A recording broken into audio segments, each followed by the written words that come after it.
Okay, this is looking good. Welcome to those people joining us. We're just setting up our live stream to those people who are going to be watching over on YouTube. They, of course, won't be able to interact and ask questions as the rest of you will. But we had such popularity for this topic that we felt, particularly for those people who were key workers and who worked in the medical profession, we wanted to have the opportunity for them to view. So we're just setting up that YouTube live stream right now. So that should be live over on YouTube.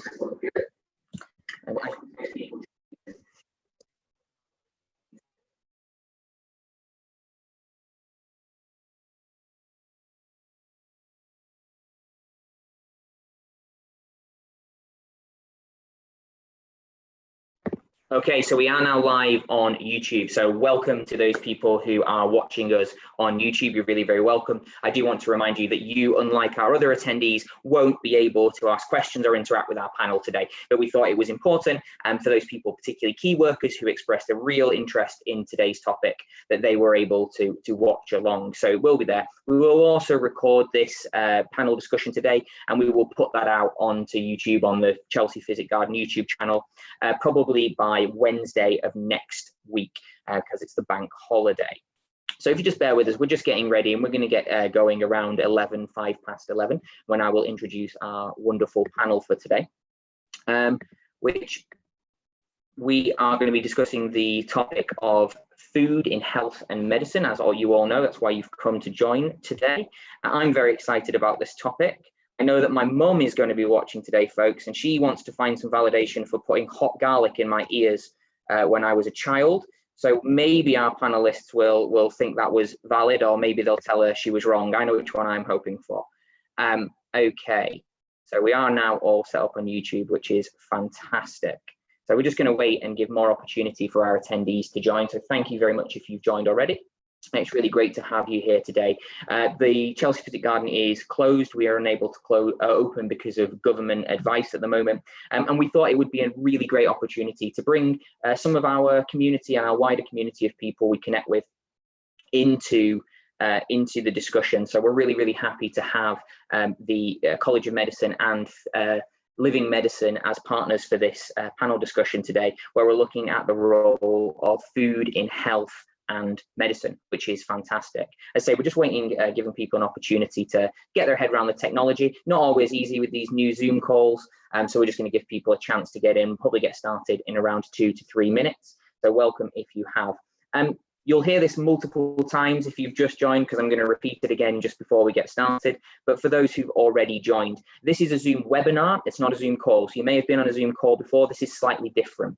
The way this is different is you'll only see the panelists and myself on your screen. If you want to see just the person speaking, then in the top right corner, you should see a little button, which will either have 9 little boxes in a square or a little clapper with speaker view. If you press that, you'll be able to toggle between a view that shows you all the speakers in small screens or one speaker in a large screen.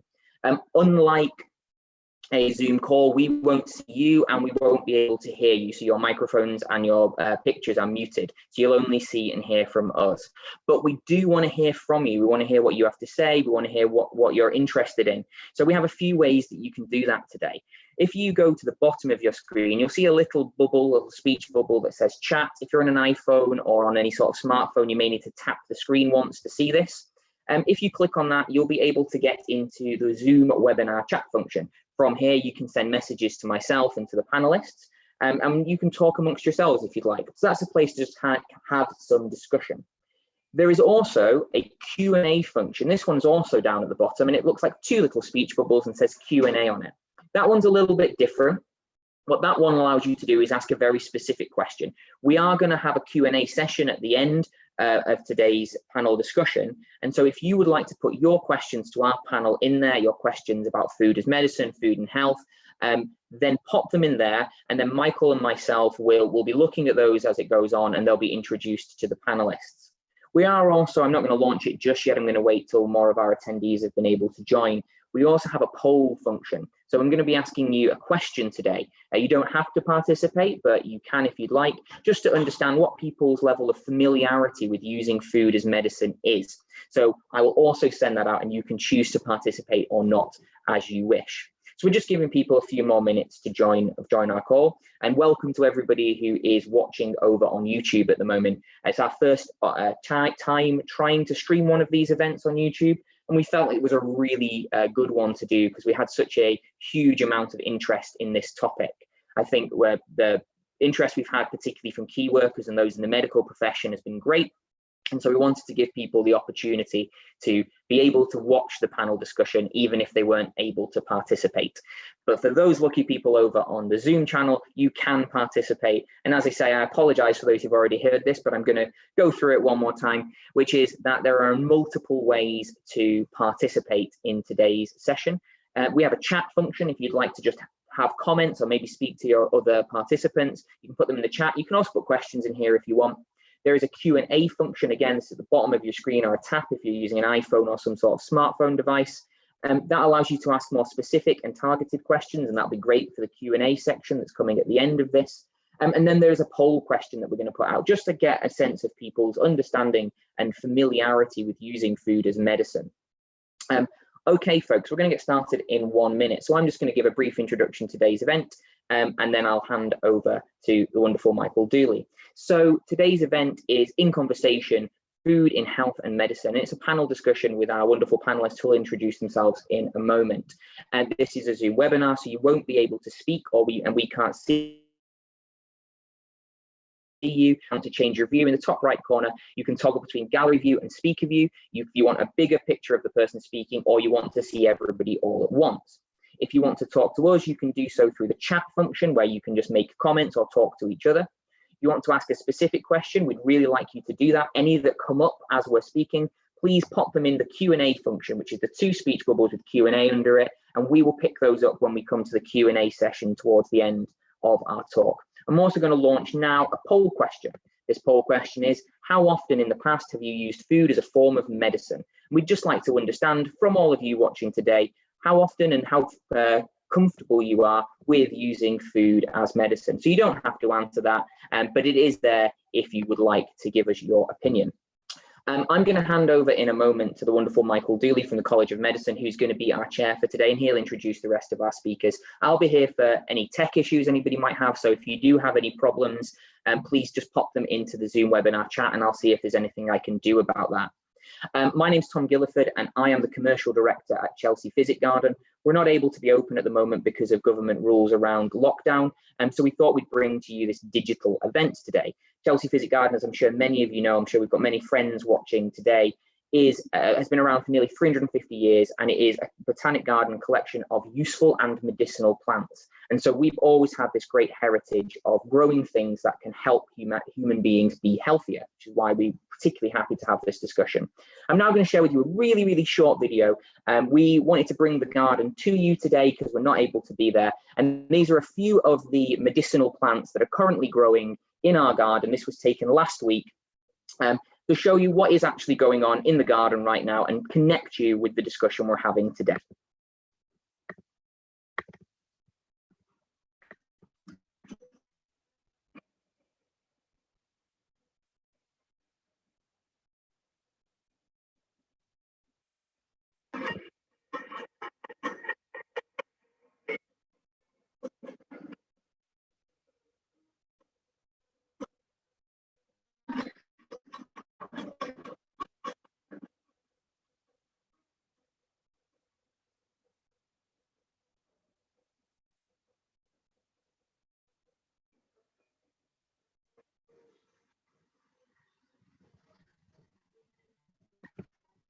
And so with those few images in your mind, I'm going to very happily hand over to Michael Dooley, who's going to chair today's event, and take it away. Tom, thank you so much for that introduction, and welcome to everybody to In Conversation, Food in Health and Medicine. I'm Michael Dooley, a gynecologist, treasurer of the College of Medicine, and a new friend of the Chelsea Physic Garden, paid up this week. I want to really thank Tom and Sue Medway for all their support It's been fantastic. And also Amanda King at the College of Medicine for helping link us all together. How the format is, as Tom's explained, is I'm just going to give a very brief introduction. Then we're going to hand the main part is the three speakers. And then we can, during this time, put your questions and answers in the chat room. And we can then filter those, and I can use those to ask these after their session. One point, it always reminds me, when we talk about food, Hippocrates said, "Let food be thy medicine, and medicine be thy food." So there's no better way for us to look after patients' care, for self-help, etc. And the three experts we've got today on the panel really have got such a depth of knowledge in this. It's such an exciting time. And during this time of COVID, which is difficult for us all, we're all going to grieve the past, but there's going to be a lot of hope, I think, for the future. So the three speakers we've got are Alex Laird, who's a herbalist and founder of Living Medicine and who's also supported today's event. Simon Mills, who's a herbal strategist for Pucker Herbs and self-care lead at the College of Medicine.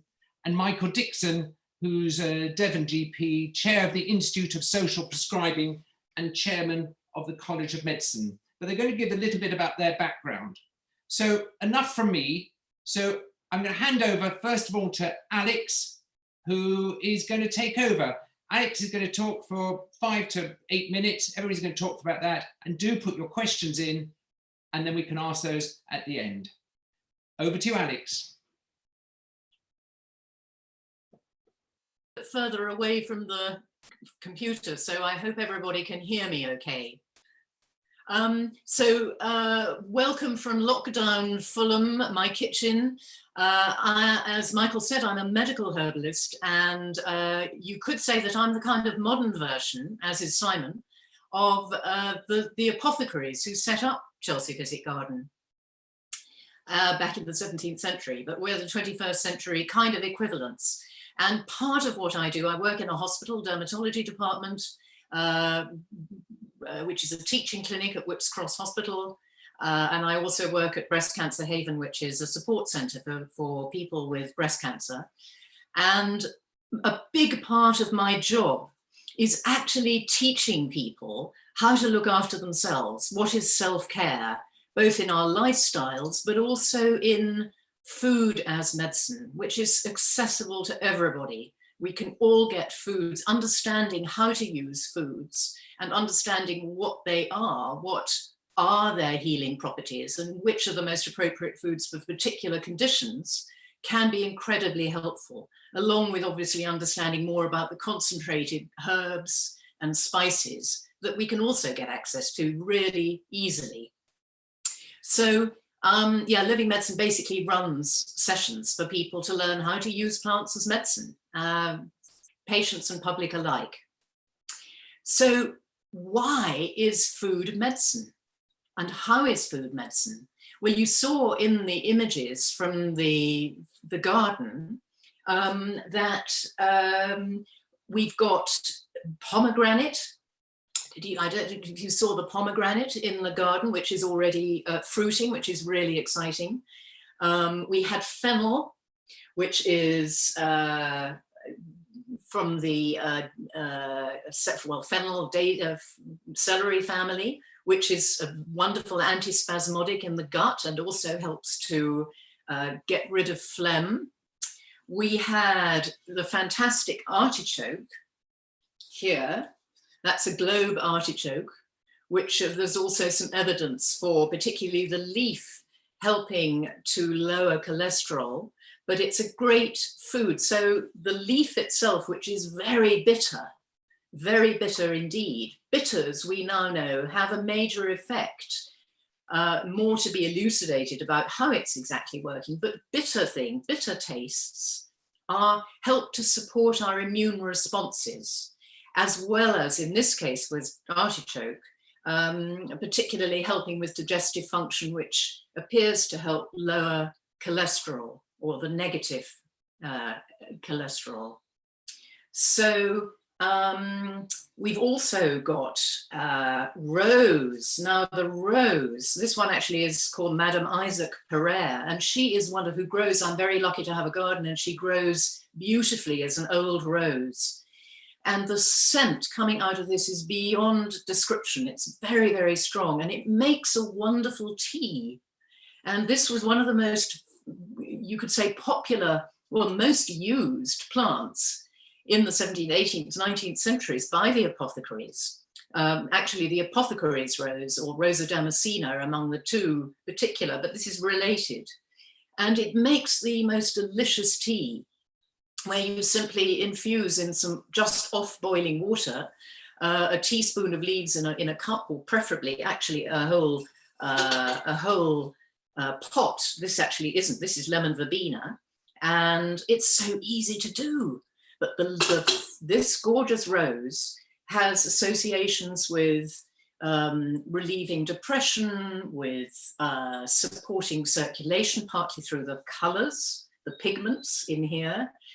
And it's a really uplifting plant to have, and it's a very nourishing thing, and it's so simple for any of us just to make a tea. And this is one of the first ways to use foods or plants as medicine. This is what I would call a very long infused tea, which I made before bed last night. And it's got mint and spearmint and peppermint, which is really pokey. You can't really buy that in the shops, very sadly, but you can easily grow it. Ginger and probably a little bit of lemon balm, Melissa officinalis. And part of Melissa officinalis, the lemon balm, is actually, the essential oil was shown to be very antiviral as a topical agent onto cold sores. That's the herpes virus. Although it's very difficult to buy the actual essential oil to be the real essential oil. It's very, very expensive. But nevertheless, the plant itself has these properties. So making a tea can be a very gentle, nourishing, wonderful way of connecting to nature, to connecting to plants, and looking after ourselves. It's a very basic part of self-care. So, very briefly, just to say, food is medicine because plants, we've co-evolved with plants. Plants put their medicine into their skin, their pith, and their seeds. They concentrate their medicine there, and that's because those are the protective chemicals, protective, what we call phytonutrients or phytochemicals, plant nutrients, which we, or anybody who's eating that plant, uses also as medicine, antiseptic, perhaps antiviral, supporting our many different functions in the body, circulation, digestive function, hormonal function. There are many things. And the nasty, what is a bit bitter tasting, back to the bitters, which we know are therapeutic, there is that pith, which is a bitter, very bitter. There's lots of it in this particular pomegranate. And that bitter pith is full of flavonoids. And those flavonoids are helping to keep our circulator, our vascular, our veins and blood vessels elastic and healthy. So just by adding that into a smoothie with some more very beautiful, high-colored, dark-colored, pigmented foods like this, these berries, not only do they have vitamin C, but they've also got these lovely dark pigments that support our circulation.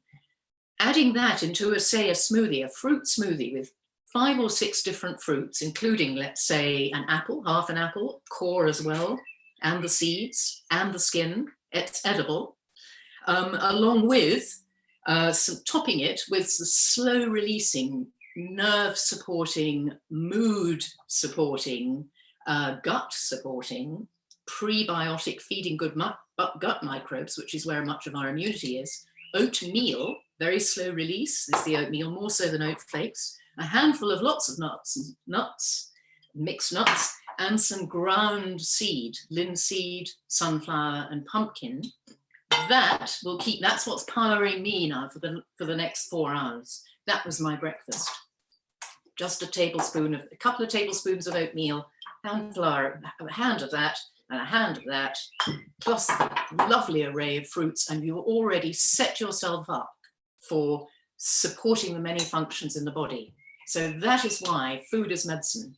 Food is medicine. That's probably enough, unless I've got some more time, because I forgot to set my timer. You've done brilliantly. Thank you so much. How we're going to do it is we're going to have the speakers first, and then we'll go through the questions, answers, and in the latter half, because then it'll be more of a panel discussion. So thank you so much, Alex. That was fantastic, and I like your breakfast. So Simon, over to you. I shall unmute my microphone. Good morning, everybody. Yes, so I'm Simon Mills. I'm also, like Alex, a herbal practitioner. I'll pull seniority here and say I've been doing it a little longer. I'm in my practice, you can see behind me. There's the dispensary in the background, and here I'm in my treatment room. I've been doing this for about 40 years or so.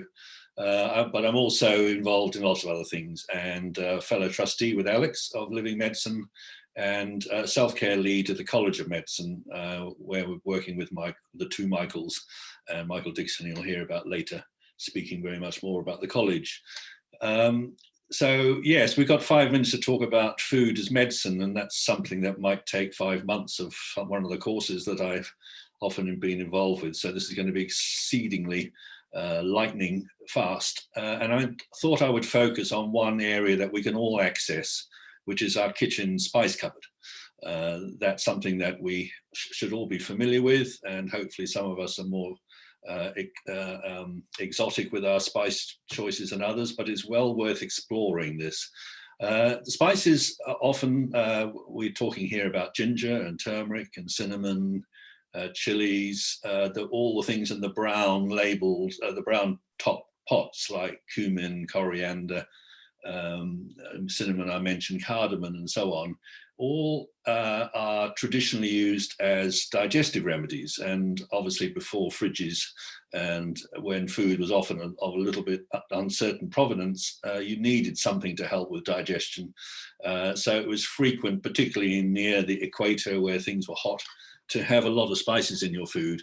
In fact, there was a good anthropology text which showed that the closer you lived to the equator, the hotter your food tended to be. So it appears that food, they were finding intuitively that hot spices actually protects you against many gut infections, and that has actually been established. However, we don't need to be fiery hot to see some of these benefits. Almost all the spices have been established to have significant effects on improving digestive function. And as our digestion is the core of many of our processes, it's, 70% of the immune system, the microbiome we're increasingly becoming excited by as an important part of our health. All these things are directly affected, almost instantly affected by spices.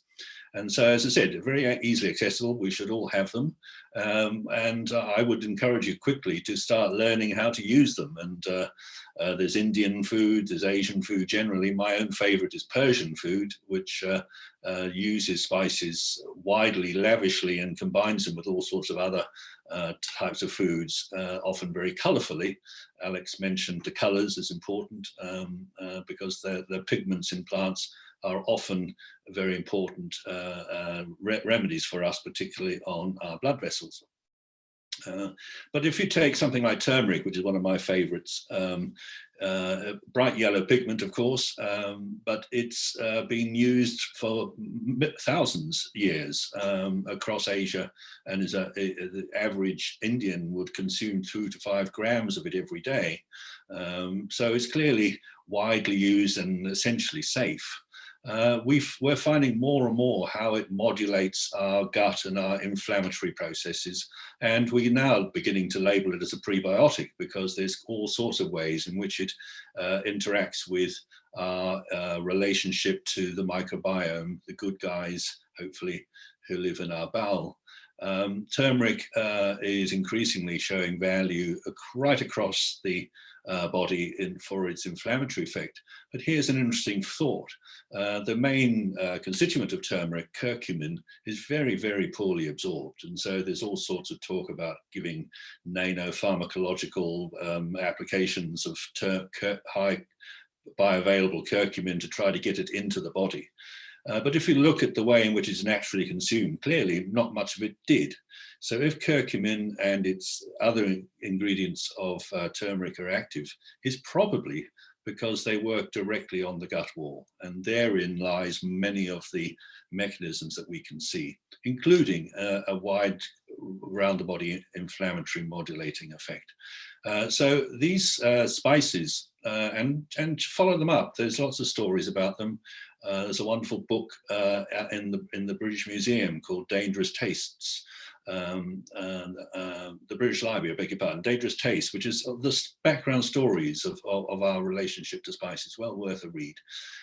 These are very accessible. Everyone has used them. They will immediately and almost immediately transform your relationship to food, your digestive functions, and all the things that follow from a healthy digestion, a healthy immune system, better management of hormones, of blood sugar, of course, of the whole processes of detoxification, liver function, and even kidney function have all been established to have direct links from the gut.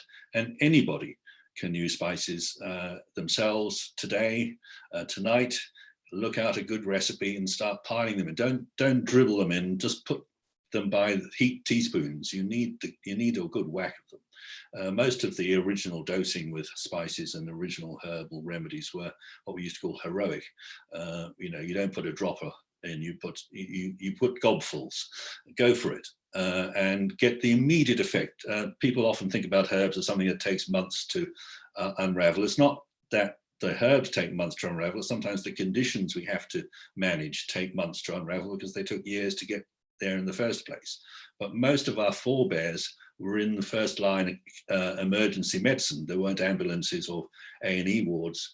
The mark of a traditional practitioner was that he or she could save lives, and that meant using the remedies available to them, the plants mostly, in acute situations in high doses usually, and with almost immediate effects.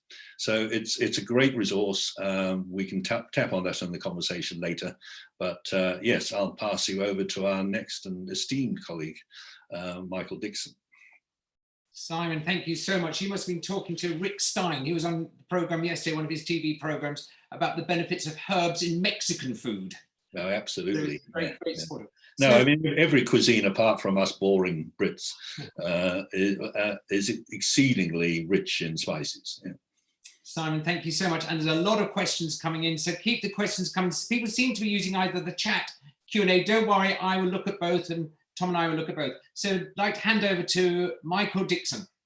Well, thanks, Michael. I mean, I follow in the paths of these two great experts, and I can only say I'm a generalist, GP in Devon, and someone who's had a lifelong interest in growing plants and herbs. But also, we know that food we eat is the biggest determinant of whether we get ill or not, far beyond, smoking, exercise, and all the other things that we talk about. So it's something that really does need to be taken seriously, and very odd that we've taken our pills and our patients so seriously, but then eaten whatever sort of came to hand. And this is something that we've tried to change with the College of Medicine with our 3 conferences, starting with Food for Forgotten Medicine, then Food for Future Medicine, and last year, Food on Prescription.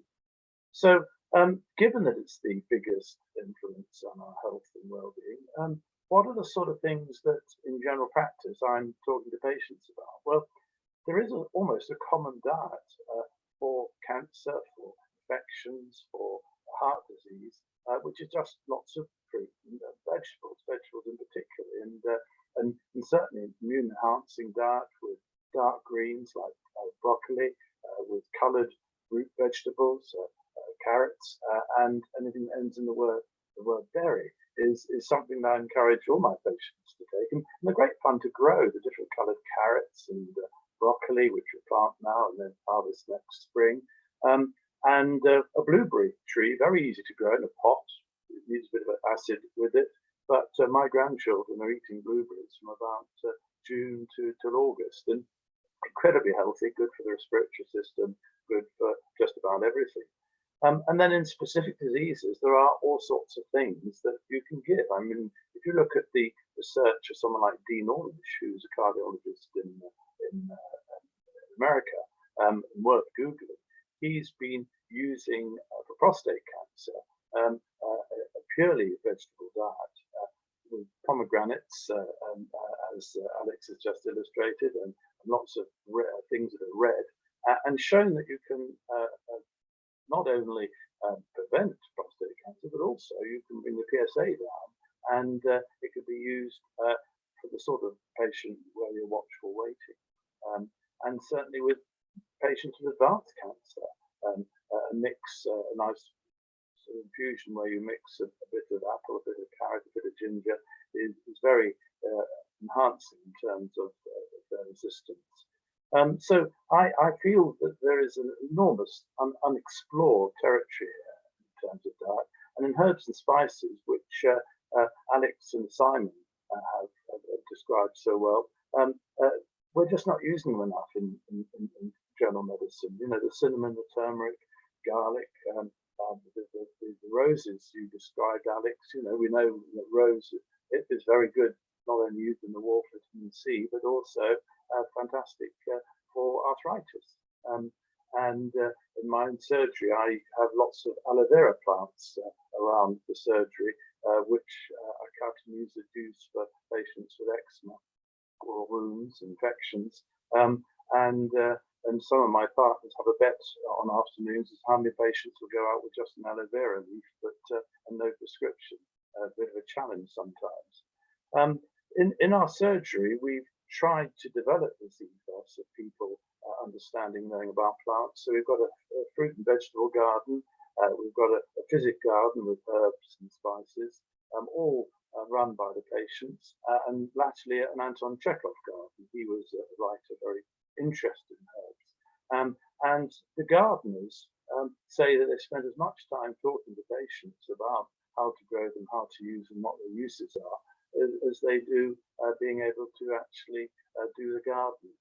And it's a really important part, I think, of the culture. And I see, you know, there's so many things. Alex, you mentioned linseed. You know, we spend £100 million a year on constipation medicines in the health service. I consider it a personal challenge to see how many patients I can get buying linseed in the supermarket rather than taking the Mobilex and all the things we give them, which not only costs money, but also create this idea that you go to a chemist to sort out your problem. There aren't other ways of doing it. I thought I might finish by just showing you my three favourites, as it were, and Alex has to some extent blown my cover on this. Mint, I absolutely love, and I agree, Alex, peppermint is I think the supreme, which is a mix, and I've just picked these from my pond, of watermint and spearmint. So this is the hybrid, as it were, and fantastic for teas. If you infuse mint into the large bowel, a bowel in spasm, you can actually see it relax, and great for colic and things like that. And my second, you've already said it, is the lemon balm, because it's so easy to prepare. If you're for stress, or even if you can't sleep, just literally put a bundle like that into warm water, scald it, and then perhaps a tiny bit of honey, a little bit bitter. Fantastic sleeping draught. And these grow like weeds all over the garden. In fact, having to curtail them. And that's the interest of this, because it's connected in a way that sometimes our synthetic tablets aren't. They're connected with our lives, with our patients, with the sorrow. And my very final one I'm going to show, it's actually withering, although I picked it only about half an hour ago, is St. John's wort. I mean, this is one I wouldn't recommend that you start using from the garden. But like peppermint, it's very evidence-based. Both have been on the front of the British Medical Journal. And it's a great treatment for moderate to mild depression and tiredness. Maybe got a bad name because of the interactions, but actually the interactions are exactly the same as for a modern antidepressant, except that you can drink alcohol with this, which you can't with a modern antidepressant in theory, but you can't mix this with a pill or HRT. So as I say, I think this is medicine in colour. And what I think fundamentally attracts me to it is it's going with the grain of nature. It's actually taking nature and using it and enhancing often our own systems, rather than, as modern medicine sometimes has to, with heart attacks and cancer, to actually contradict them. And it seems to me self-evident that where we can go with the systems and enhance them, that's what we should be doing, and keep our very powerful modern medicines only for when we need to be confronting nature. Thank you very much, Michael. Thank you very much indeed. Now, there's a lot of questions coming in, and what I'm going to do with Tom, I'm going to go through the questions and ask them. If it's directed to an individual panelist, I'll direct it towards you, but I think it really is open for the discussion. So if Alex, Michael and Simon can unmute yourselves. There's several questions coming out about low income groups. And are we really talking to the middle class and not necessarily making this available to everybody? And one person, and I'm not going to mention names about who actually asked the questions, but one person says, how do you chat to your, this is actually direct to you, Michael Dixon, but I think it's open to everybody. How do you chat to your patients about eating more fresh fruit and veg and growing it themselves when they are low income and don't have the space? How does social prescription help here? And I think this is a big problem about, and in some way, the COVID issue has demonstrated even more the social divide, and how can we bridge that gap? I'd like to chip in quickly because I've fairly strong views on this. Some of the healthiest food is that eaten by the poorest Indians in Asia. A high vegetable, high spice meal can be had exceedingly cheaply. So I think we ought to get away from the idea that this is some sort of, privileged position. Some of the healthiest food is also the cheapest, and it doesn't take much to prepare either.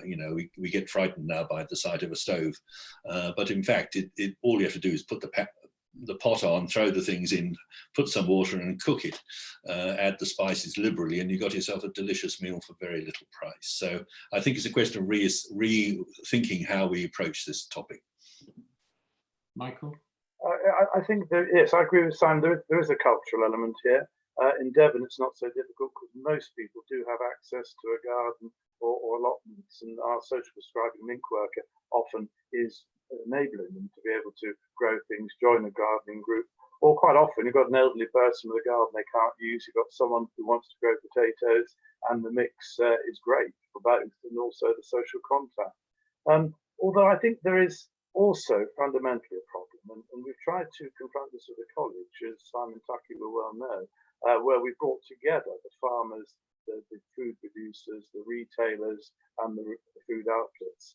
And there's a common theme here of really everyone being pitched against each other to ensure that those that most need good food are least able to get it. And we are working quite hard to try and overcome this, because one thing that COVID's taught us is we need to create sustainable food production in this country. We need to encourage our farmers. We need to have food that is seasonal, that is local, and therefore we need to create the system that allows that. And there is some big system changes that are required to do that, and DEFRA and Health Service and various others are going to be involved in that. But so I think that there is actually a genuine problem here. But as Simon says, there's a big cultural element which, with social prescription, social change, and some of the lessons of COVID, we perhaps can begin to move in the right direction. I would completely echo all of what you've said. And one of the things we teach, including to people who are homeless or have mental health issues, can't cook, is actually that, as Simon has said, the best food is the cheapest. And the reason I say that is because the bean family, anybody can buy a tin of beans, as long as you can open it. And maybe if you're not vegetarian, a tin of sardines, particularly with their bones, which gives you the highest source of calcium. In those two dishes, in those two foods, you have got some of the most important nutrients and phytonutrients to support a whole range of functions within the body, and they are the cheapest.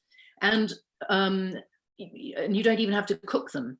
And if you could get access to rocket or a local community garden, you know, that it practically comes free. It seeds itself all the time, or you have a window box. Well, obviously, if you're homeless, that's not going to happen. But I should, even though we're not going to all go out and forage, but nevertheless, if you want nutrient value, phytonutrient value, here is a free food along with, you know, dandelion, leaf and nettle, even the flower, that is rich in phytonutrients, possibly has an antiviral effect.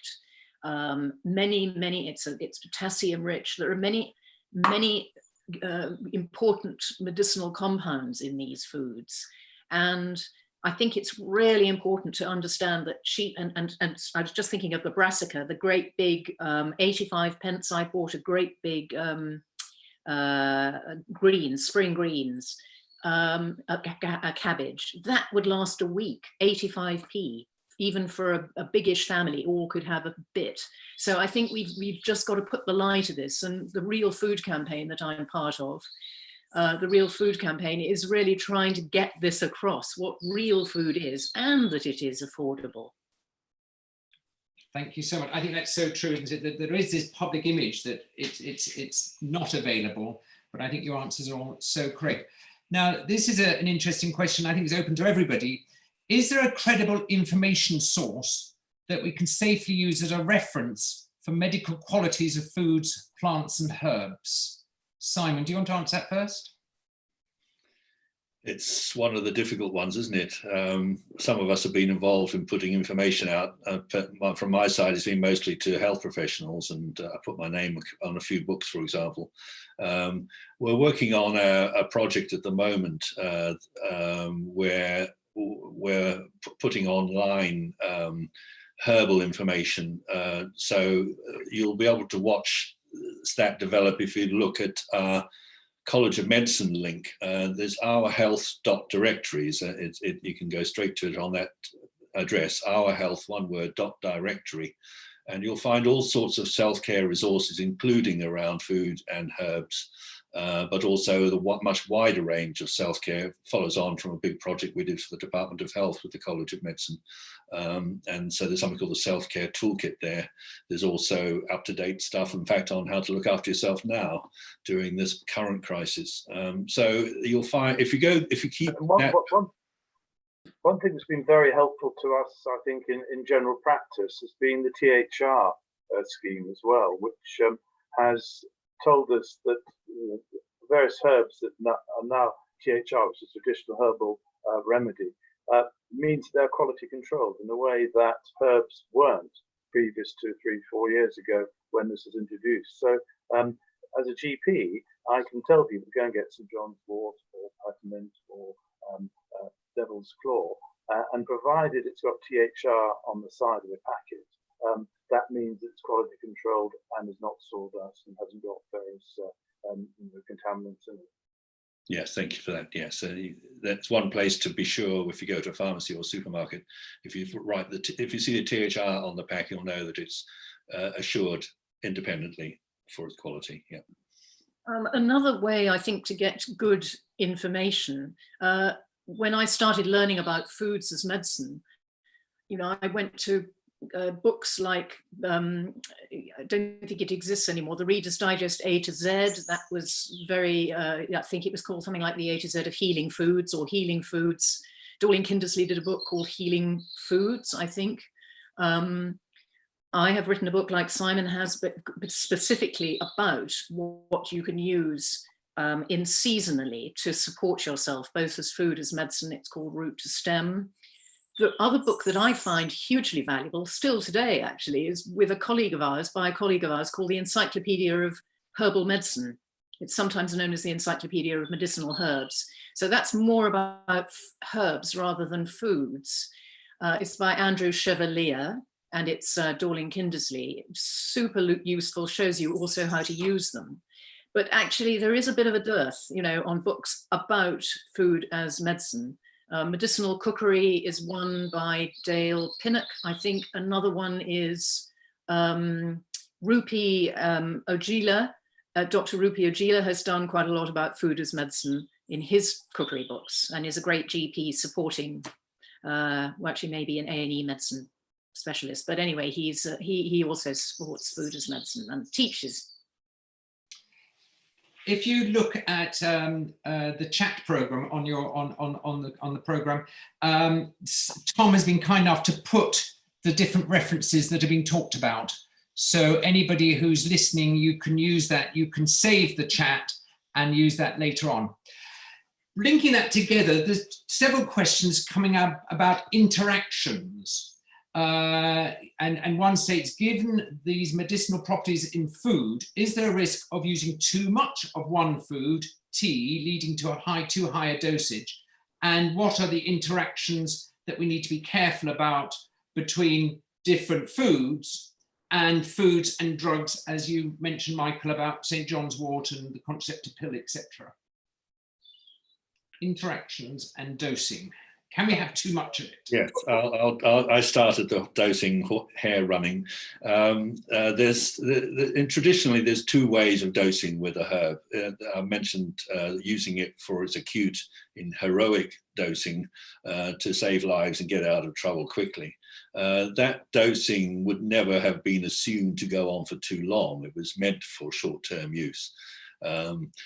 For longer term use, and particularly if you're building your strength up, perhaps after an illness, in convalescence or whatever, you would tend to use smaller doses. And if you're very weakened, if your constitution is compromised in some way, then high doses can be troublesome. So in a sense, the lower your energies, the more you have to back up on the dosing. So it's a complicated story, of course, but on the whole, if you're taking something for a long time, you lower the dose and have it more measured. Or another way in which we always used to play safe and still do is to intermittent. So you have days with and days without, so that you can test the system and see how the body feels without your favorite herb or tea. Give it a break and then reintroduce it. You sometimes get a new discovery that way. So what we call pulse dosing. Never take anything for granted. Just give it a try. Most of these things you'll know very quickly if they're suiting you. The prospects for actual formal interactions are actually rather less than many people think. They often are physical ones. You know, if you have a lot of oats, you can sometimes interfere with the absorption of some of the more active things. Spices actually increase absorption of things, so for example, because they increase blood flow to the gut. St. John's wort is famous, and there's one or two others that have shown to have direct interactions at the liver level, but mostly you're fairly safe. I mean, I think that's the big, there's no, as someone who's working for the WHO some many years ago on adverse drug effects would say, I don't see a public health hazard here. Can I totally agree with that? You know, it's far safer than the stuff that we give out. You know, we know that anti-inflammatory drugs give 2,000 people a year and kills them through stomach bleeds. So compared to the stuff I'm giving out, synthetic medicine, I think this is an extremely safe field. I mean, inevitably you can have too much of a good thing. If you drink too much coffee or tea, you might bring on atrial fibrillation or something like that. But what does surprise me is the fact that so rarely do these various diets and herbs cause problems, and the interaction, as Simon says, extraordinarily less than in conventional medicine. It may be worth, Michael has already mentioned the THRs, the traditional herbal registration products, and which is wise to buy those, because much of what is sold over the counter in many of our health food shops as a herb, you know, black cohosh, sage, whatever, those come, if they're not making a medicinal claim, those come under food legislation, and they actually have been found, many of them, to not be authentic. And so a lot of the problems may arise of so-called herb drug interactions with taking something that's over the counter which has no authentication behind it and may not be what it is purporting to be. So if you're going to take something over the counter, basically go for what is a traditional herbal registration, THR, And yeah, I mean, there's a lot more we can say on this. I mean, basically, in very large doses, I'd probably be avoiding, for example, as I think all of us would be saying, do not be taking, you know, 10 cloves of garlic a day if you're on a blood thinner, to be cautious. That's just as an example. I would add to Alex's list, and I would say that because I work with Pucker, but there are supplements which, as long as you have a reputable source, a company that's got a name to protect, you can usually rely on those. But what Alex is mostly referring to are ones that are coming under the radar, so to speak, and particularly internet is a dangerous place to buy herbs and supplements unless they come from recognizable brands. I mean, I've had experience of that working in the sports world, and people taking unregistered over-the-counter products turning drug test positive. And we tell all people not to take anything if they are under anybody's governing body. One point come out, and then one interesting question. Maggie, I hope you don't mind, she's obviously from Edinburgh, and it's really involving low-income folk, she says. There are fabulous projects that address this. In Edinburgh, we have Eastbourne Estates and a community herbal garden. The medicinal herbalists working here give out seeds of key medicinal herbs, and the community grow them and come together to learn how to make herbal teas. It is therefore very possible to help in this group. So I think that's a fantastic project. One person's asked, and I think it's a very quick question while I look at the others for the three of you, is if you had just had a window box, what would be the 3 herbs that you would, or plants that you would grow? If you had a window box, which are the 3 plants you would grow? I suppose I'll ask Alex first, and then the other 2 have to think up ones. You're not allowed the same ones, okay? That's the rules. Well, I actually, because in my allotment, I have noticed, I've just inherited one or working with one, how prolific this rocket is. Sorry, it's looking a bit manky at the moment, but this rocket just grows and grows and grows. So that would be one, and it's giving you those mustard oil glycosides, which have many effects on the body, circulation, liver support. They help you to clean up your body, basically. You could call it detox. They appear to have anti-cancer actions, even directly. It's quite interesting, the mustardy tastes there.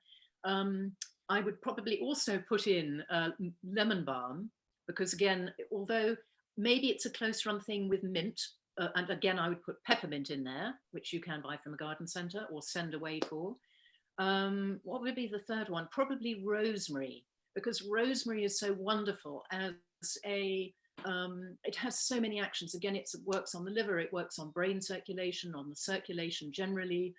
There's a lot of research behind it, as there is on many, many plants as medicine. And it also is another fantastic liver function herb. So those are 3. Funny about rosemary, I saw a lovely TV program the other day where they're washing their clothes in outside, and they'd let them dry over rosemary plants so the smell would go and absorbed into their clothes. And Simon. Just before, just to say, is that one of the great things you can do is by picking, it encourages growth. So, for example, you pick a little bit of rosemary and you chew it, because that's the simplest way to get a herbal medicine into the body. Simon, 3. Yeah, well, Alice has stolen my favourite, which is... You're allowed to give us 2 then, and Michael, you can have 1. Well, no, I can keep going forever. But no, one of the things I would say is, and that goes to the other ones on my list, is that you want a plant that's going to A, survive in a window box, and B, prosper over a long period. So I tend to go for perennials in that situation, something that'll last year on year, and you can click back. And the other thing is one that gives you a lot of sensory and other hit, because it's one really way of connecting with the plants is, as Alex was saying, is just pick a leaf and nose it, put it under your nose and put it on your tongue, and then you realize, wow, there is something in these plants after all. So rosemary definitely is up there, and for all the reasons Alex said. But I'm going to put out lavender as well. Lavender is another perennial. It forms a nice bush. It's got a superb, the flowers have got a superb aroma and make a lovely relaxing tea, and very pretty. So, you can put centerpiece in your window box. Thyme is the other one, which, undervalued remedy, and that's mainly because we're used to seeing it in a rather dried, sad form in a kitchen spice box. But if you pick at fresh thyme, again, the hit is palpable. You can really feel it. And then you realize, wow, there is something in these things. And the same would go for sage, which would be another one which you could use. And all these things, of course, are useful in cooking as well. So, and the reason I would stick to those is because all you have to do is step outside to any street in any town or any place, and you'll find enough nettle, dandelion, and other wild things to fill up your garden and to fill up your wild foraging needs. You don't need a window box for. So we keep the window box for the special things. Well, what's left for me? I mean, I think rosemary, thyme, and sage, they're wonderful for cooking, aren't they? And very strong antioxidants, mop up the free radicals. So there's great logic in us using them with meat to detoxify meat. So I've got to add one more, and I'm going to add chives, because they don't take up much room. You can keep cutting them. They're absolutely delicious. You put them in sauces. And like all the other alliums, they have all sorts of effects in both thinning the blood and also in helping with infections. And they're just a thoroughly lovely thing to grow with their little blue flowers at the top. So I'd add that to those others. Thank you, Michael. Moving on, a couple of questions are coming out about an area that I'm very interested in is the food that the food eats. And working in fertility, there's a colleague of mine who's in Cambridge who's feeding sheep on certain types of manure, and it's having a negative effect on their fertility. So the question that's coming up is should we be worried about harmful fertilizers and having a negative effect on the quality of the food? For absolutely sure, yes. Fertilizers and also sprays to get rid of bugs. We now know that the biome of plants is probably as important as the biome of the human or the animal. And if you don't look after that, not only does it affect the healthiness of the plant, but also even the taste. It's been shown that carrots, for instance, that serves. So I think we have to look after our soil, we have to look after our plants if we're going to look after ourselves. And yes, I think it's very important. Yes, I mean, it's very important. It's a very important subject. And there is research to show that, for example, organic foods have higher levels of some of the antioxidants. Often the research was not looking at necessarily the whole array of phytonutrients in plants. So affecting the microbiome of the soil can affect, of course, the uptake and the manufacture or the making of what the plant itself makes in terms of its plant nutrients that are so important for our different functions in the body. So, and an example of, say, giving a pesticide to grapes, for example, black grapes with their seeds, always eat the seeds, by the way, black grapes with their seeds, pigment in the black, very important, polyphenol, very important for our immune. But those grapes that are sprayed with pesticide, very often, or fungicide, have produce less because they don't need to produce so much of their own natural fungicide, like resveratrol, for example, which many of you will have heard about as being an important component in wine, red wine. It's in the grape itself. It's also in other plants like Japanese knotweed, considered a pest, but very important. Resveratrol may have effects on being an anti-cancer component. So plants produce their phytochemicals in response to environment, a certain amount of good stress, a bit like Simon was saying with our response in the gut to bitters or to turmeric, for example. This is a possibly stressful substance which the body is then mounting a very small response to in immune terms, and then being stimulated to respond in a very good physiological way. So good stress, just like loading a muscle, is very often a good thing. And plants need something similar, but they're not going to respond with all that lovely array of phytonutrient complexity unless they have those natural stressors. So anyway, as you can hear, it's a complex subject, but yeah, the fewer pesticides, the better. And by the way, if you soak your fruit and veg, it's just a top tip, if you soak your fruit and veg, those that you can easily soak, in a sink with a couple of tablespoons of bicarbonate of soda for about 15 minutes, there was some American research that showed that actually nullified about 90% of that fungicide and pesticide. If anybody wants a very good book on it, it's terrifying, going back to the 1960s, it's The Silent Spring by Rachel Carson, which brings some terrifying thoughts about what is being added to the soil.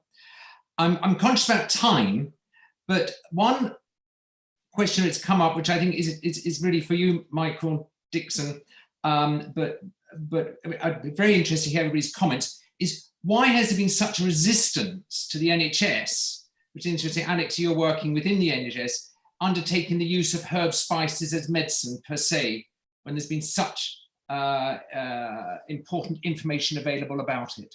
Why are we getting resistance by our colleagues? I think the official answer would be because there isn't a sufficiently good evidence base for many of these herbal remedies, which is an unfair reply because there hasn't been sufficient evidence investment in obtaining that evidence. And I think that one thing post-COVID will be we really do need to start looking very seriously at the plants and herbs that do improve our resistance, that will help us in future epidemics. And now this call for evidence is, I think, a bit hypocritical because the health service tends to use evidence as a way of excluding things rather than necessarily including them. And often things do have a good evidence and they don't get included. And I think the real answer to your question is cultural. It's because in the health service, we've got used to wearing white coats, giving out tablets, giving injections, and all of this, which, as Alex said, is part of our roots. In fact, GPs came from the apothecaries. We are, the descendants of the apothecaries, but we've lost our roots in this, so much so that we almost demean them. We almost say, well, because they're natural, because they're coming, even though 60% of our treatments are still derived from plants, but because they're plants, we almost think, we put them to one side. Conspiracy theorists would say it's the pharmaceutical companies making us not look for these natural remedies. I think that may be over-egging it a bit, and pharmaceutical companies have a very important role, I would say. But I think it's cultural. I think we've got into a situation where somehow we completely hive off medicine from what we do in our daily lives. And that's the bit that we've got to sort out. Social prescriptions helping a little, but we've got to go a lot further. I would add that this is also a local difficulty, so to speak, because some years ago we were involved in a sort of global project which looked at the familiar use, the popular use of plants in day-to-day lifestyle and healthcare, and there were only 5 countries where plant and herbs were not dominant parts of the culture. One of them was ours, USA, Canada, Australia, and New Zealand. And you were left to draw your own conclusions as to what united those 5 countries compared with everybody else, because all you have to do is cross the channel, if you're allowed to these days, and go to any pharmacy and you'll find half the stock on the pharmacy counter is herbal. And most doctors in France, or I think 10% of prescriptions are direct herbs, and in many German states you have to pass a phytotherapy exam to get your license. So we don't have to go far to find we're in a minority. Alex? Okay, I'm very conscious about time, and this is down for 1 hour, and I've got the results of the poll, and the question is, how often in the past have you used food as a form of medicine? All the time, 34%, frequently 53%, infrequently 13%. So the majority of people are using it frequently, 53%, all the time, 34%. So that's very interesting. Any comments on that? Well, we've got a very a select and tasteful audience, yes. And that's why I thought, just to help, to one final question, which is, yes, we are all the converted. We're interested in, that's why we're spending time here, not out in the garden. We've all got to have garden time. And Simon, you'll be pleased to know I'm going to go and plant the rosemary seeds that I have grown. And they're sitting down on my windowsill now. I'm going to plant them out and I'll name them after you. The one question is how are we going to bring it into the education system? And somebody who's listening from Norway says, what is being done in schools? I live in Norway and children are introduced to plants to grow in pots or windowsills with no garden, or to carefully look at nature. How can we bring it into the curriculum and make it part of the norm? Gosh, well, I mean, the thing about bringing it into the curriculum means that you need to have teachers who are willing and supportive. When school gardens thrive, it thrives because, a bit like a GP, like Michael, or anybody within an institution, that it needs somebody to drive it. So I think somehow, I don't know how it happens in schools, but that's where you have a where you have a garden, and you also have kids growing the food and making the food, which is even more important, I think, serving the food and eating it together, then you're really rocking and rolling. And the other way is, of course, through social prescribing. I mean, I see Simon Tuckey, asking this question, how do we, change to the emphasis of food as the answer? I think if social prescribing makes that absolutely across the nation, that we show people what are the cheapest, easiest foods and how they work in the body, we will really have cracked it. I quite agree, and I think the children are important. We've set up something called integrated health facilities in schools in Cornwall, the college and the Dutch charity, and there the pupils and the teachers design the health system they want together. It totally changes the culture in the school, I should add, but they always have gardens, and then they take a great interest in cooking and people coming in and eating what they've grown, and great pride in that. And then if you go to Burnley, which is where in the north, where people actually die younger than anywhere else in England, a doctor there called Dr. James Fleming has invented this idea of edible explorers, which are children who go out and learn how to garden, learn how to cook, and therefore in their culture from the very beginning. Of course, they're teaching their parents and taking back excellent food to their homes. So I think it's about children very much, but also, as you say, Alex, I think social prescription can be important in all sorts of different ways, from getting people interested in allotments and gardening, to talk about healthy food, growing herbs and the rest of it. Bit acid on limestone, but I think we're probably at the right time to be creating this message, because again, with COVID, I think people are beginning to feel quite vulnerable sometimes in terms of getting healthy food, and therefore increasingly want to be empowered themselves to do that, rather than at the mercy of whatever shop happens to be open on a particular day. Simon, any comment there? No, I was just nodding. I mean, it's again, I think we're in a minority by not encouraging our children even to cook these days, and I think this is something that's very much a problem of this side of the world. I always regret when school lost their home economics courses. When it was assumed that one of the things you did was to learn how to cook and make things yourself. That's something we should row back to. So agree with all the above, yes. And it's the whole sort of harmonic approach of gardening, isn't it? That it's learning about the soil, the plants, the food, and then cooking it, etc. And if we can bring that all together, and the benefit just purely in exercise. There's so many benefits, and there's a book out recently that's saying we should have a new vitamin called vitamin G, vitamin gardening. So it really, we've gone over the hour. I cannot thank the three of you enough for one, dedicating all your time, and teaching me so much about herbs. I'm really looking forward to, Alex, your course. And there's lots of other questions there, which I'm sorry we can't answer. Perhaps I'm going to ask Tom in the future, can we have another one of these to answer them all? Over to you, Tom. Yes, thank you. Someone just asked, was it 1.5 hours? We put 1.5 hours there just to accommodate the technical difficulties and to give us a little bit of time to run over. But yeah, I think we should do one of these again. And if people are very interested, when the garden is open, you are able to actually go on a course with Alex, who runs a series of courses across the year. So please check that out on our website and you can take a look at those.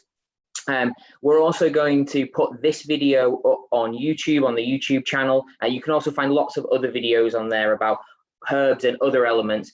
And once the garden is open, we'd love to welcome everybody who's been on this call, anybody who hadn't previously heard of the garden, to come down and you can learn a lot more about medicine, medicinal plants and useful plants. We will be adding onto the end of the YouTube video, once it goes up, some useful resources, including some links to Alex's website, the College of Medicine websites, and some other resources and things that Simon, Michael have given to us. So if you pop onto that YouTube video, you don't have to watch the whole thing. You will just be able to skip to the end and you'll be able to see those useful resources. You can find the YouTube channel simply by searching Chelsea Physic Garden in the YouTube area and it will bring up our channel there. Alex, you just had something you want to add. I was just wondering if we, even if people sign off, I could actually answer some of the questions that people have put up there. And then I don't know if those are available on the YouTube recording, are they? Because there are some questions here, which I'd love to be able to answer. They will be, and I'm happy to stay on the line with you there, Alex. If we did give an hour to our other panelists, so I'm happy for them to if they need to go on jobs, but I'm happy to carry on. We're until past. That's when we can be on till. If Michael could just transfer the host back to me. I'm happy to keep going with the questions, Tom, if you're happy. Wonderful. In that case, folks, if you have planned for the hour, I'm very happy to keep going. Wonderful. In that case, I'm happy to keep going. Let's keep going. But if you do need to go off, folks, please feel free to do so. Let's answer this simple one then. What can we use any rose for the tea? Is it any rose? The answer to that is the honest answer is I don't know. But the old roses, I would suggest, are the best. What you're really after is the strong scents.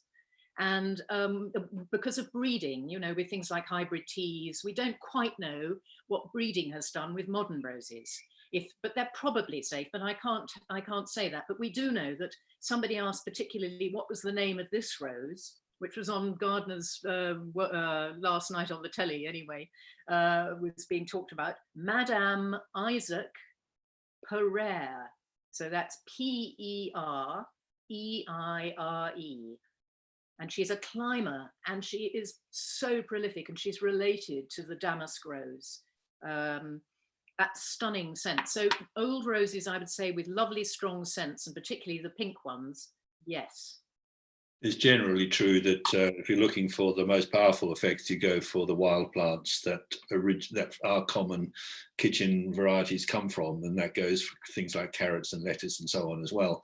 Many of them come from plants that are much stronger in their effects on the body. It tastes stronger as well, and one of the things that we can complain about is that modern husbandry, modern horticulture has bred out many of the old tastes, like the bitters, that were some of the most valuable reasons to eat plants in the first place.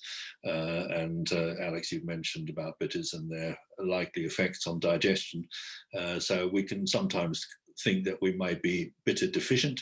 We can also think that we might be purple deficient, because many of the original plants, vegetables and so on were originally purple, and we now know that purple is a powerful pigment in terms of its effect on particularly circulation. So yeah, going back to the roots literally is sometimes a good policy. Isn't that interesting? Because weren't carrots purple until William of Orange, and he made them. And one thing I love doing is growing different coloured carrots, particularly purple ones. Carrots, maize, potatoes, all the vegetables we're familiar with were mostly purple. But having been sort of brought up where we mustn't eat any mushrooms because they're poisonous, Oh, now are there any? Are there any plants that, I know rhubarb leaves we shouldn't eat. Is there anything else we should be very, very careful of? Or can I go out to my fields outside in the farmer's field and just eat anything I see? Don't eat all the mushrooms you see. No, I'm not going to say mushrooms, but that is where I once brought up, don't eat mushrooms, obviously. Yeah. But are there any dangerous plants? Yeah, there are plenty of dangerous plants, and for those who are foraging, they ought to check them out. You know, the things that you shouldn't be eating. They're things that were used for poisons, you know, and you can still find them in the hedgerows. So get a good plant identifier if you're going foraging, so that you can distinguish between plants. But when I can't let mushrooms go past without putting a pause button on there, because the evidence coming in for medicinal mushrooms is astonishing. And that includes mushrooms that we eat. It's not just because they contain nice things like vitamin D and so on, but because of their effect on literally our immune functions at the level of the gut. So let's keep the door open for further work on the mushrooms. One question is, do frozen foods have the same benefit? Well, in some cases, I mean, I'm a great believer. In fact, here are the frozen blackberries, which obviously I would rather have fresh and will be getting fresh. But many frozen plants are actually full of nutrients because they are picked young and frozen very fast. And I think particularly that's the one thing you should have in your either pick them yourself, of course, like blackberries, but have in a deep freeze is frozen mixed berries. Even one portion of frozen mixed berries can make a difference to all kinds of cardiovascular markers, you know, improve blood pressure, vascular fragility, and so on. So that I would say, yes, not a lot necessarily. But one really crucial thing is about foraging.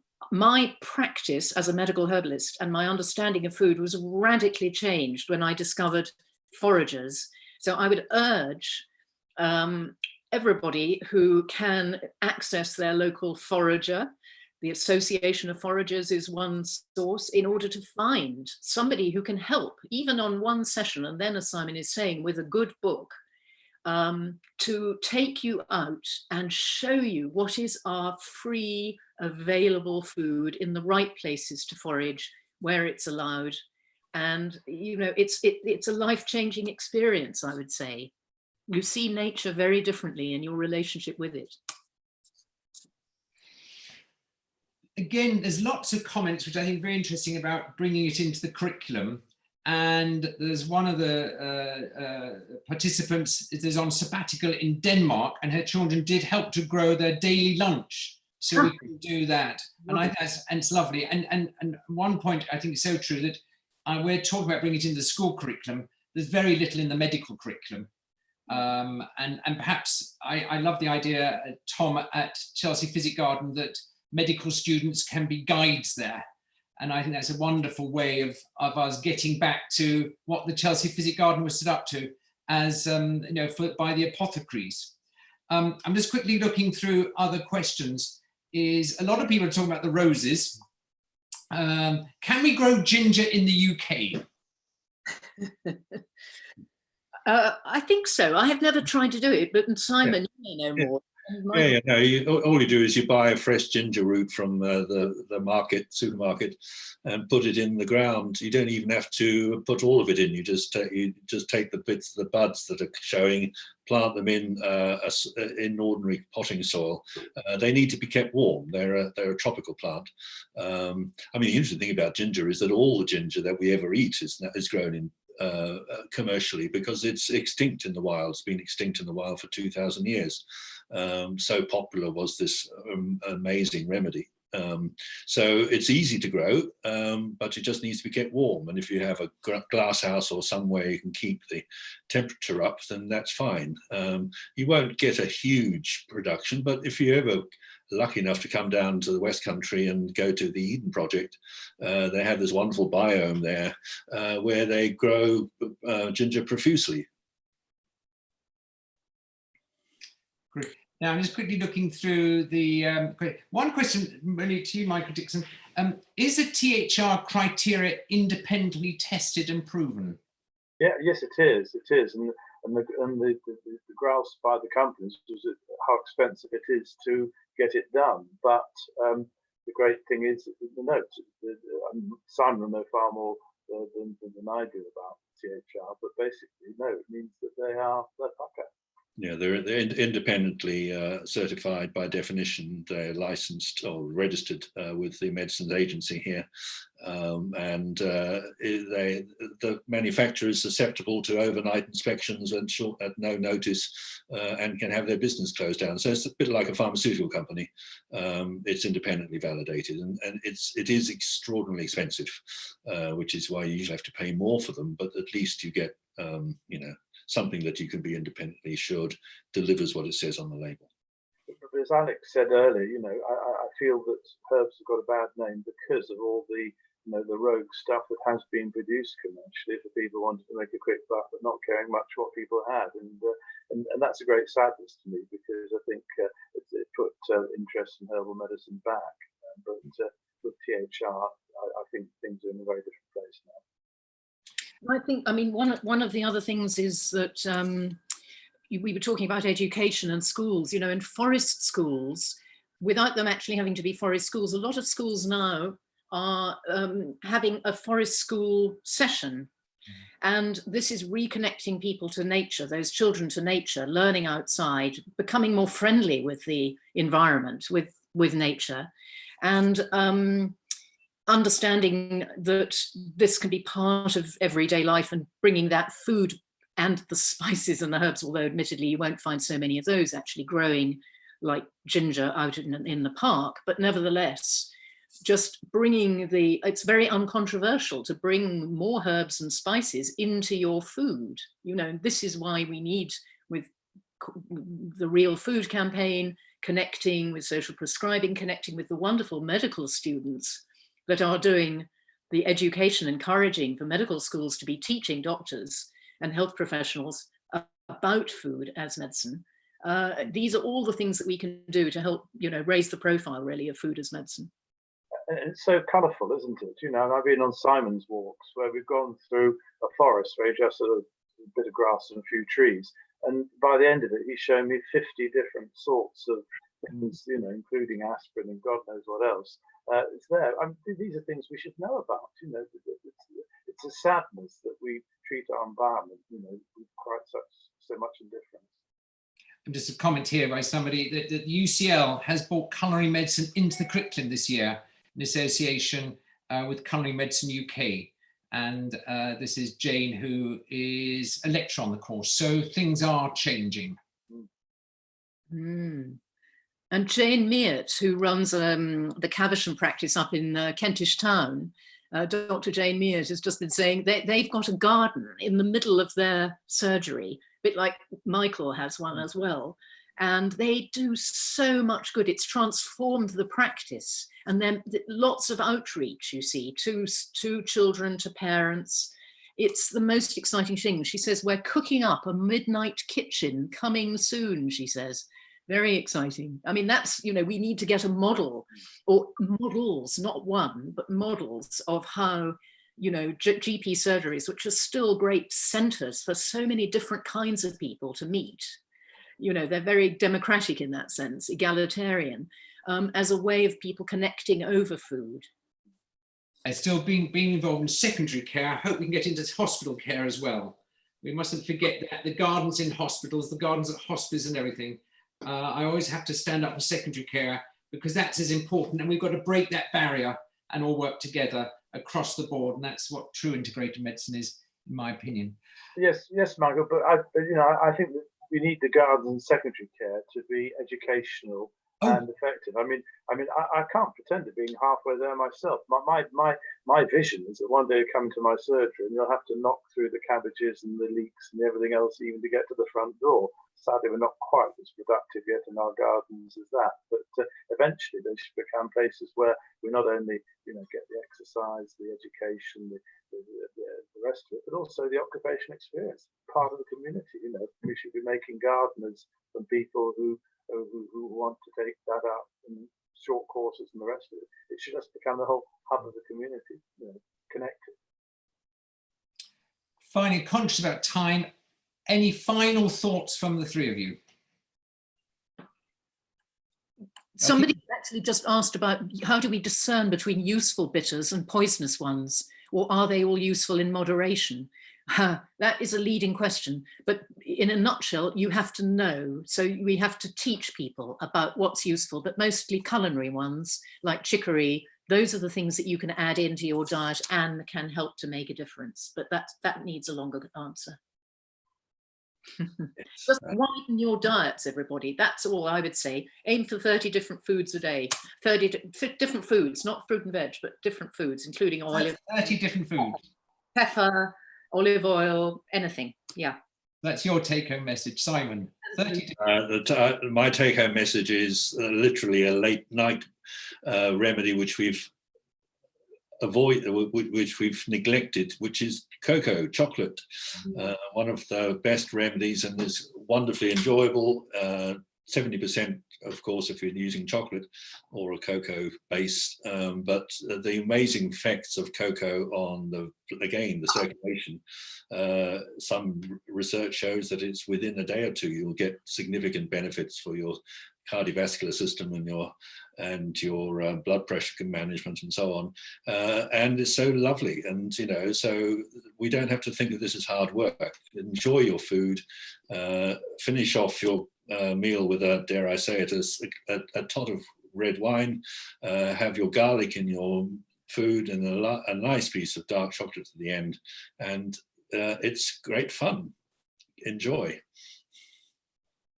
Michael. Mine would be to my fellow professionals, I think, which is often they may feel a bit vulnerable because they don't know about the foods, they don't know enough about it, don't particularly want to enter it because it's just a foreign territory. And my message would be, this is medicine in colour. It's fun.